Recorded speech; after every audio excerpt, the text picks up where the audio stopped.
But Doggie Kruger done ran down on this chick and started chopping every monster she threw at him. Man was slicing these things mid-air. Boy was going so fast, he started just cutting the pages because the monsters didn't even have time to come out yet. He done pulled up on little girl and she's like, "What are you gonna do to me? I'm just a kid." Boy's like, "Don't worry, we gonna try you as an adult." Turned her into a garbage pail kid. Thank you to everyone that commented. I'm blessed to have you. Today we are talking about Anubis Doggie Kruger. And the only way to do right by this character is by covering the Power Ranger version while also mixing in his Super Sentai version. So hopefully you get to see something new. Because when we're talking about the Uncle the SPD Rangers, everyone's favorite dog man, and the furry community's favorite chew toy. What did I just see? We gotta do the boy justice. So let me tell you how the Shadow Ranger really got that dog in him. So when we first meet Doggie Kruger, he is the head honcho of the SPD.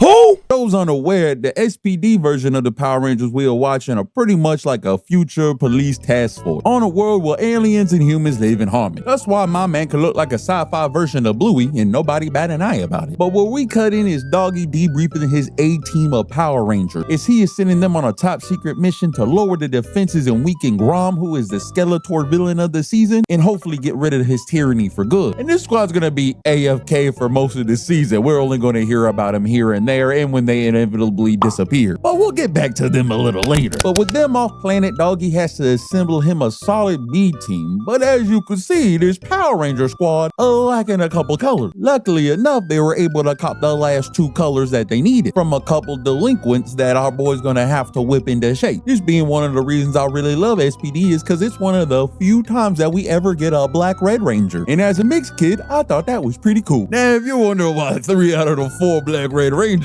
were the captains of series that were all car themed, I'm guessing Saban just thought we really liked the Fast and Furious franchise after they hear all the rap music about them 24-inch chrome and butterfly doors. But back to our main subject, Doggie has to spend the first quarter of the season really whipping these whippersnappers into shape as they learn what it means to be a ranger and holding down the city. And they were doing really good until Doggie Kruger's blast from the past appeared as being the man that helped destroy his world and take his wife from him, that being General Benign. And after this man came back and stole another chick from the Doggie Dog, he knew that he had to put his foot down and get to work. And this was about to be one of the coldest moments in Power Rangers history, where our man Doggie pulls up solo dolo ready to fight an army. And I'm gonna have to shoot to the Super Sentai version because this was even cooler as my man had the shades on. My boy got the custom Versace lenses on, boy looking dope as hell. And he done threw them things up and hit the transformation that would befuddle everyone for years, because how do you fit this doggy face into a mask? But it don't matter because it was too dope. But with that, we get the first appearance of the Shadow Ranger, and boy's drip is off the scale as the camera start taking pics of the boy. Boy even got the number 100 tatted to the fit. That's how you know he keep it real. And to even make it more poetic, is he about to go 1v100. Man's finna have his own Kingdom Hearts 2 moment. I don't know what was up with the early 2000s and the 1v armies, but thank God for him. But if not having one of the dopest fits in Power Ranger history was not enough, the man got the blade to match as he done whipped out the Shadow Saber. And I'ma keep it a buck, I'ma need this from a wall. And bruh, the creators knew they were finna cook with this scene. They even popped up a number at the bottom of the screen so you could keep track of what this man was finna do. His man unleashes his Bankai and darts out swinging. And with only swinging his sword 5 times, this man has already took down 20 of them. Bro, he got the counter doing the inverted Mob Psycho. Nah, I haven't seen a man mass murder this many robots in Samurai Jack. Man was saucing the robots up so hard he stopped swinging for a second just to throw 2 random kicks just to mix it up. Man done pushed one of their chests in so hard he done turned it into a Voltorb with self-destruct enabled. And just to prove that my man got the sauce on him, he don't walk away from the explosion. He fly away from it. Mind you, the whole time he is ticking down this number by chopping these minions, homie is posing for the camera every scene. My man Doggie knew he was about to sell all of the toys. This man is so powerful, he is literally making ripples in the air. What in the white beard am I seeing right now? You know man was having fun with the fight choreography because he done dropped a double kick to one of the robot's chest. But after this most disrespectful battle, he ends up with 20 left and decides to end the fun early by doing one big spinning swing, knocking out all 20 of them simultaneously. Nah, my man different. And if you thought my boy wasn't done cooking in the kitchen yet, you are mistaken. As General Bannock done showed out of nowhere and pulled out the strap on him. Done had man in the 007 pose and thought he could give Doggie Kruger the JFK surprise. Man went for the headshot as my boy ricocheted the blast away and was able to save the kitty. That means two things. And Doggie laced up on the man and made quick work of him. And he decides it's time to put my man through the judgment and whips out probably one of the coolest gimmicks in a Power Ranger season, where their devices and morphers are able to judge a person and consider them guilty or innocent of the crime they are accused of. And up to this point, every monster has been pretty much guilty. So imagine the shock when Anubis asks, "You are guilty of destroying my planet and taking my wife from me." And that said he was innocent. Anubis himself was surprised, like, yo, how can it be? Which as a kid done shocked me, but it made the next scene even colder. As Doggie Dog himself said, "Fuck the justice system, I am the law." Yo, Doggie Kruger is just so damn cool, as he proceeds to do probably one of the most fire Power Ranger finishing moves there is, because it literally summons fire, as man takes the definition of sliding on your ops to a whole nother level, hitting mans with a Shadow Slaver containment strike and turning man into a holographic trading card. Oh, this man is tough. That's tough. And if you didn't think all that was play enough, my boy know how to prioritize saving the booty cat. And that was man's first morph of the series. Boy, stay cooking for the rest of it, which we're about to get to. But first,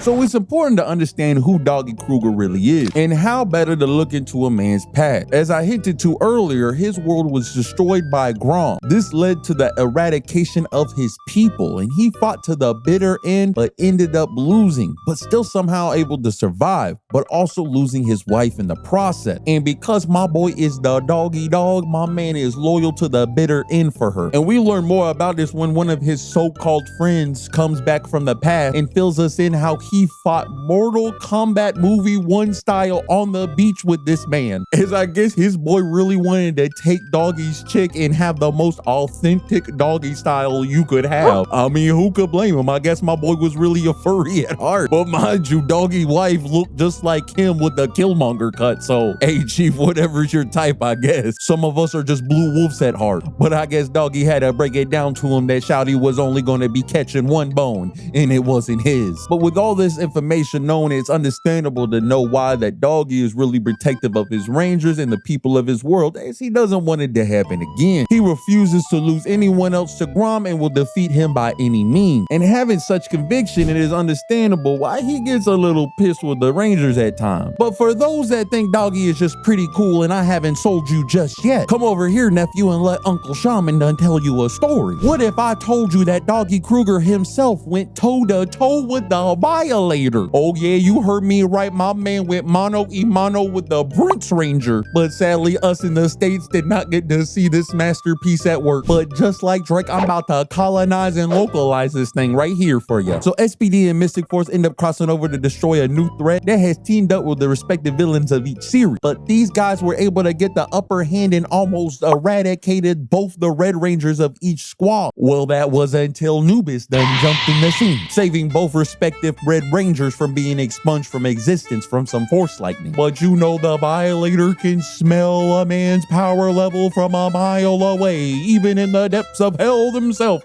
and my boy done slide into frame. Mind you, man did not show up in the crossover once. Man said 2 full Power Ranger teams with a 6th Ranger was not a competition, but the Shadow Ranger, I like ya, and I won't ya. Now run my fade.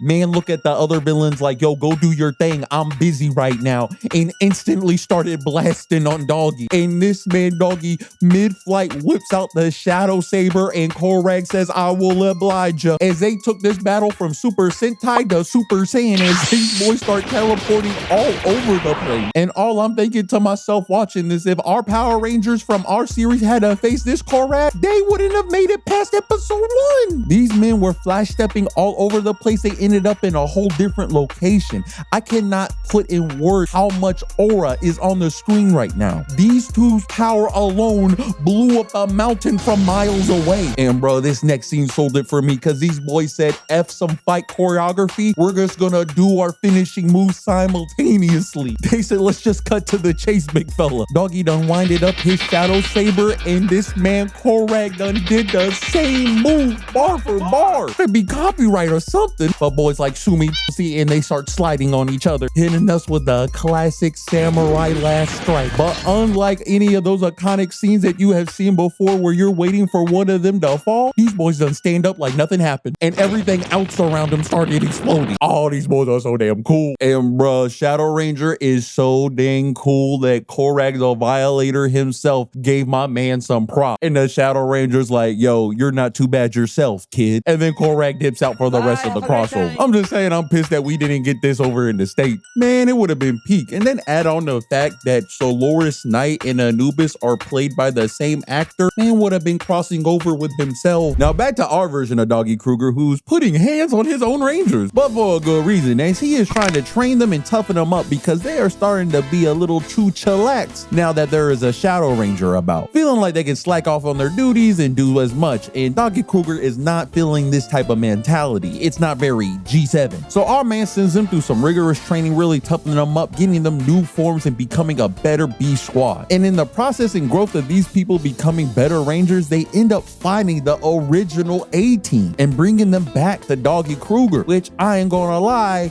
man started glazing them a little too much. He done really made the B team feel like some C-listers. And they started worrying that they were going to be treated like trash. But they weren't going to have to worry about that for long, as the A-team done pulled the strap out on Doggie. Yeah, the A-team done pulled that Anakin and thought the dark side wasn't that bad. I'm just saying, when you have the evil walrus over here in the squad, you probably knew they were going to be a little evil. And another note on the team, it is kind of wild that the first girl Red Ranger was evil. Just saying. So the traitorous A-team brings Doggie to Skeletor himself, where he reveals that man's wife was alive this whole time. This leaves the B team having to handle and face off against the A team, which I'll cover in another video, but to cut it short, they done turned them boys into a booster pack. But after defeating them, they still need to find Anubis. Luckily for them, the comic relief character was there to betray them. And I ain't gonna lie, watching this again, that betrayal still hurt, because man done had them captured and put in the cage ready for execution. Luckily enough, my man had a change of heart and actually ended up saving the Rangers. But with this, we're getting prepared for the final showdown as the Rangers go and make their moves, destroying the ship. And for Doggie, it was on site with anybody that came in his glance. And the first person he was about to put the paws on was this 10-year-old girl.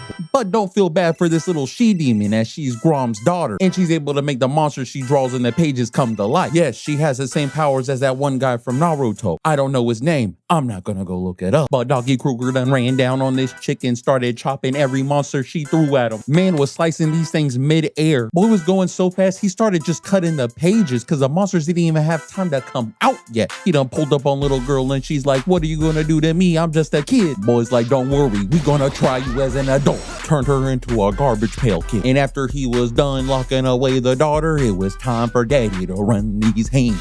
And man, I ain't even gonna lie to you, when he pulled up and saw his wife have that staff to her neck, I thought I was about to see some cornrows coming out my boy head, because boy was ready to go doggy style on the man. As these boys done jumped right into that action, started swinging on each other, boys were having a ballerina session. Doggie even gave him the trip up and had man flying back on his throne. But the big bad knew he couldn't run the fair one with the Shadow Ranger and said, hey, wait a minute, I'm a villain, and started dangling Doggie's wife off the balcony. Oh, and the dog was pissed. That boy was ready to bite man's head off. So this saucy Ranger done did the cleanest move and hit himself with the own layup by throwing his sword into man's chest and kicking off that shit while simultaneously going for his wife so she don't fall in, and then hitting man with the Uno reverse card, giving him the Palpatine ending. But after the Power Rangers were done finishing up the big bad Omni, who happened to also be voiced by Koragg, I will claim this planet as mine. And the Power Rangers were celebrating a job well done. But just like Palpatine came back sadly in the sequel, Skeletor wasn't done just yet, telling to our boy Doggy, run the fade with me one last time. And you know Doggy finna oblige the man, but in Doggy fashion, this man's disrespect knows no bound, as Brody didn't even morph for him. He stayed in his base form. He said, you not even worth seeing the drip again. And after a quick 5 seconds, Skeletor realizes that he should have probably stayed dead. Boy was asking for the relief of life, and instead of Doggy ending man's, he done cut off the other antler. Now they match. Finally able to put man's away. And I know they never showed it, but I imagine that he probably rocking around with boy on his neck like he Logan Paul or something. Don't leave just yet. We have a special announcement. Here it is. There will only be one color left in the rainbow.